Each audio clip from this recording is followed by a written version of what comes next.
Dominic Perrottet has just announced a new freedom roadmap for New South Wales. So this is exactly what you need to know. As of Monday, 70% fully vaccinated, and those who are fully vaccinated can do the following. Home visits double from 5 to 10 people. Outdoor gatherings increase from 20 to 30 people. Weddings and funerals double as well. 100 people can now attend. And swimming pools will be open from Monday for rehab and swimming lessons. And this wasn't going to happen until December under the previous roadmap. At 80% double vaccinated, that's due on the 25th of October. Still, home visits will increase to 20 people, outdoor gatherings to 50, restaurants and cafes, hospitality venues, no huge change there, still only a 20-person booking. But big ticketed outdoor events will now have a 3,000-person limit. Nightclubs and amusement parks, they'll have an earlier reopening time too. Masks not required for office buildings as of the 25th of October. Now, for parents, this will be music to your ears. Schools will return and all school children to return by the 25th of October. This is going to be a tiered approach. It remains a tiered approach, but it is faster than the previous roadmap. So on the 18th of October now, kindergarten, year 1 and year 12 will return to the classroom. By the 25th, all remaining years. Kenny Heatley is live at Sydney Olympic Park, the mass vaccination hub, for us this morning. You were at the media conference. The Premier was put under a bit of pressure about the absence of Dr. Kerry Chant, but he says the changes have been signed off by the Chief Health Officer. Well, throughout the whole pandemic, Laura, we've had the team of Perrottet and Chant working through this health crisis day by day. Dr. Kerry Chant worked through the roadmap with Gladys Perrottet, and that was released.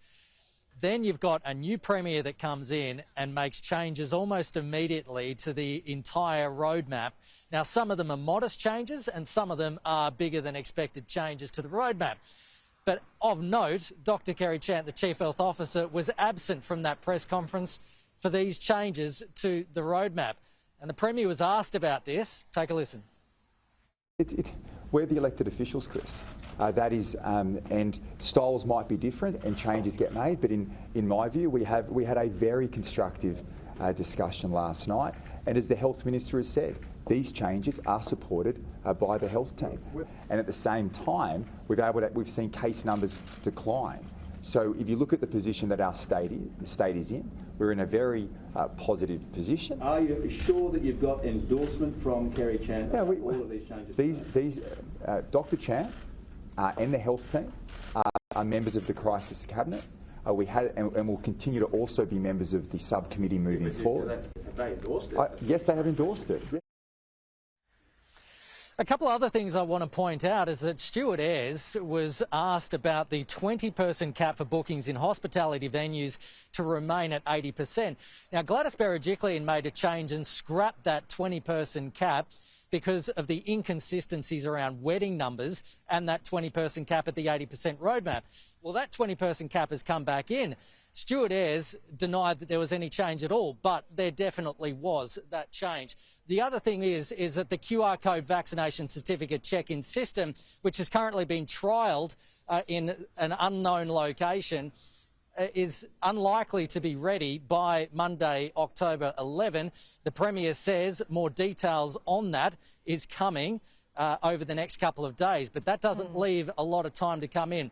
But look, the general focus is the new Premier is starting to focus more on the economic recovery. The 11 a.m. press conferences, they're done. They're a thing of the past from next week. The numbers will be released online at 9 a.m. He's changed the name of the crisis cabinet to the COVID and Economic Recovery Committee. And here's a bit more from the Premier today. We know that this is not just a health crisis, it's an economic crisis too. Yeah, look, the previous Treasurer, now the Premier, was always part of the crisis cabinet, and he's always been wanting to open up a little bit earlier. Now he has a little bit more power to do that. Interesting indeed.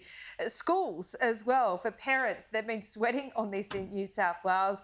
This is a big change for your family at home. So there's going to be a quicker return to school, and it'll happen for some as early as Monday week, Kenny.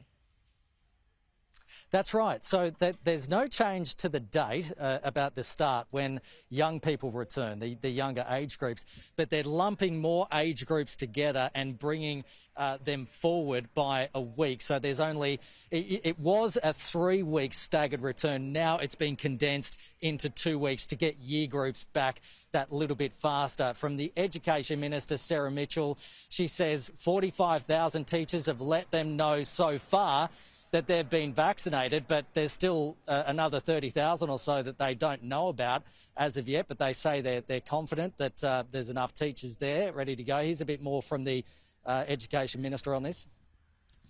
I'm really pleased that we're still taking the staggered approach, starting with our kindergarten and Year 1 and Year 12 students from the 18th. It's important that they have that time to really reintroduce themselves to school, particularly for our littlest learners.